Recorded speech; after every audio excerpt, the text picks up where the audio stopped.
with Mark Carney? Yeah, it went very well. Actually, he's quite a good gentleman, and we just discussed what we're going to be facing with the USMCA deal. And I always tell everyone, get rid of this carbon tax, which he's agreeing to, which is good. So we won't be paying 20 cents a liter on gas. That's going to give you a little, stimulate the economy and make us more competitive. And just said we got to focus on jobs because the foundation of everything is our economy. Finally! And it sounds like you guys agreed on the retaliation measures.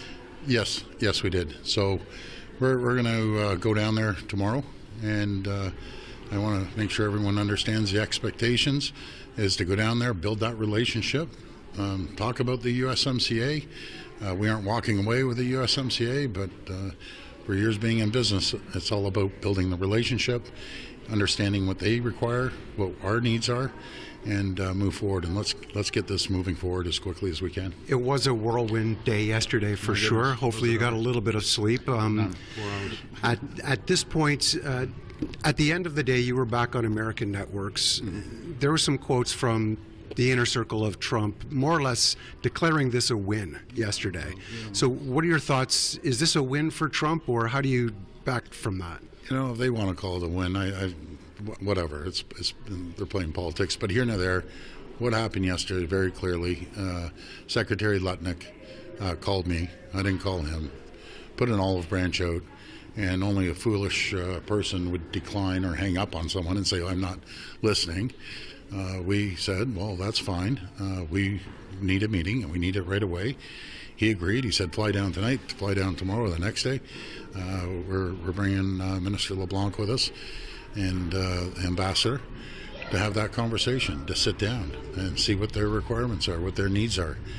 I always say, when you have your largest customer, you listen to your largest customer in business. And we'll sit there and listen and make sure that we bring that information back and sit around the table.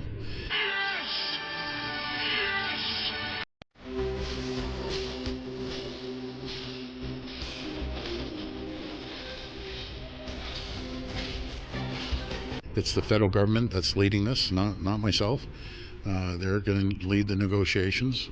We'll have a very loud voice in that conversation, along with all the other premiers. So you're managing expectations at this point. At what point do you potentially bring it back to more surcharges and the other tools in your toolbox, as you say?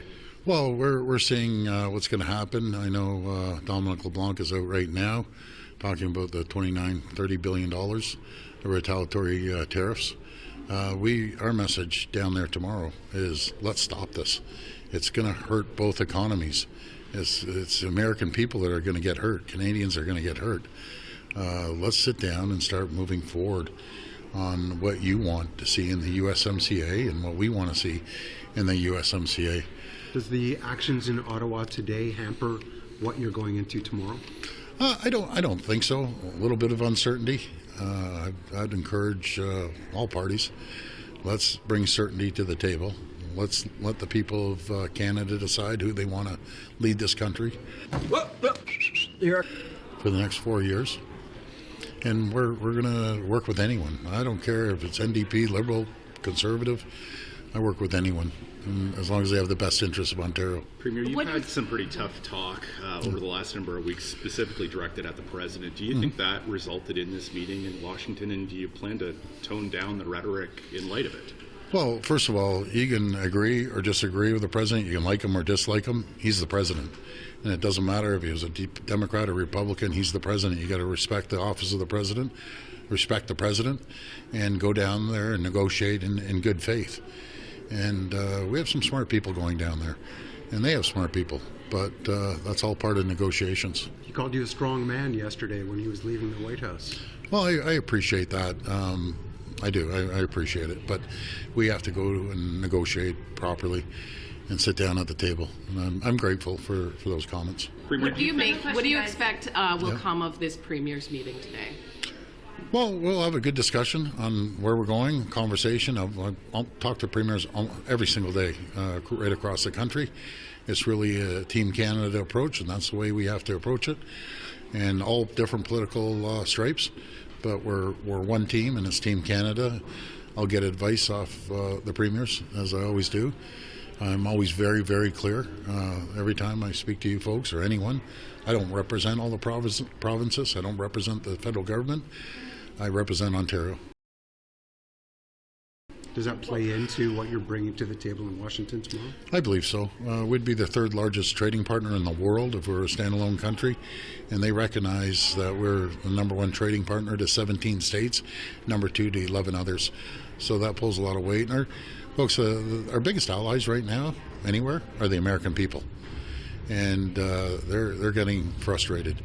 And when you start seeing inflation and potential job losses and shutdown of assembly plants, one thing about Americans, they have zero tolerance for that. It doesn't matter what party they vote for. So, And this advertising campaign in the U.S., or? yeah, we're going to put that on hold right now in good faith. So let's just put that on hold and show them good faith, and then we'll see how it goes. But those are all the tools that we can use at any given time. Thank you guys. Thank you. Electricity still off the table? No, we suspended it, not got rid of it. Thank you.